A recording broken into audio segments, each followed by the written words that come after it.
Kobe Bryant, the Black Mamba, as we know him when he playing with the Lakers, he came out and said privately, not publicly, he said this privately to, I guess, a trainer or something, that he don't understand why the Lakers did not take Jason Tatum instead of taking Lonzo Ball. And you know, hindsight is 2020.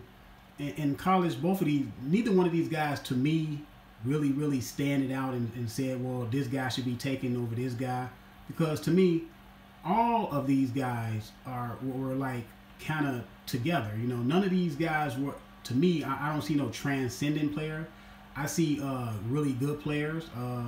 I see Jason Tatum as being a perennial all-star, based on the fact that he did come in as a rookie. He performed very well in the playoffs. I believe he led the Boston Celtics in points per game in the playoffs. I think he averaged like 21, 22 points per game. And when they played the Cleveland Cavaliers, he was going at LeBron James. He actually dunked on LeBron James. And to me, Jason Tatum is more of Kobe Bryant, you know, cup of tea than a Lonzo Ball. Because Lonzo Ball is more of a passer, more kind of like a Magic Johnson, like to get everybody involved, and kind of a little bit passive on offense. And to me, Jason Tatum, he's more of a go-getter on offense. He's a scorer. And that's what Kobe Bryant was. And apparently, Jason Tatum got in contact with Kobe Bryant. He wants to work out with Kobe Bryant.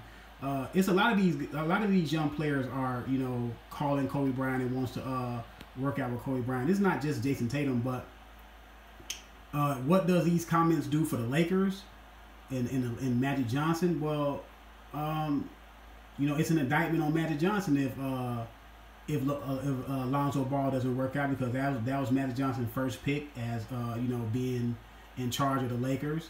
And I believe Lonzo Ball had a pretty decent year, though. He had a pretty decent year considering his shooting woes. Now, the concern is his shooting woes from the free throw line and from the field, you know, altogether. He has a funky shot. We have had some. It has been some players in the NBA have funky shots, like Reggie Miller, even Kevin Martin. Kevin Martin used to play for Sacramento, play for some other teams, but his shot was funky, just like Lonzo Ball's. But the difference is, you know, he's more confident in his shot, and Lonzo Ball has lost confidence in his shot.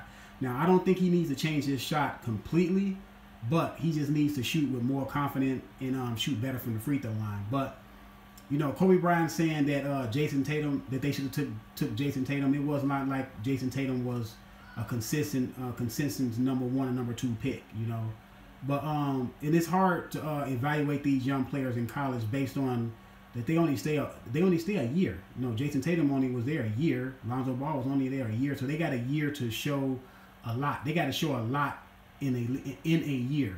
So we will see what happens from that, but I can't imagine that this sits well with Lonzo Ball, or it sits well with LeVar Ball, because he has come out and stated that the only reason why Kobe Bryant is saying that Jason Tatum should have been picked over his son is his son like you know, LeBron James more than Kobe. So this whole thing with I don't see Lonzo Ball being with the Lakers very long, because of the simple fact that I don't think LeVar Ball and Magic Johnson is going to mess too much longer, because this year is going to be an indictment on what happens with Lonzo Ball. Now, can he coexist with LeBron James taking over the possession of the ball more? Because LeBron James is a guy that needs the ball in his hands to be successfully max successfully guy, and Lonzo Ball needs the ball in his hands. So I don't know how that's going to go. They brought in Rondo, and Magic Johnson said it's an open competition at point guard. So we're going to see what happens, man. But Jason Tatum is a heck of a player. You know, the jury's still out on Jason Tatum, because, you know, that was only his freshman year. So, you know, to say in the NBA, his rookie year. Let's see how he does his second and third year. It's going to take about 3 years before we figure out, you know, who's the better player of this draft. Let me know what y'all think, man. Subscribe to the channel. I'm out.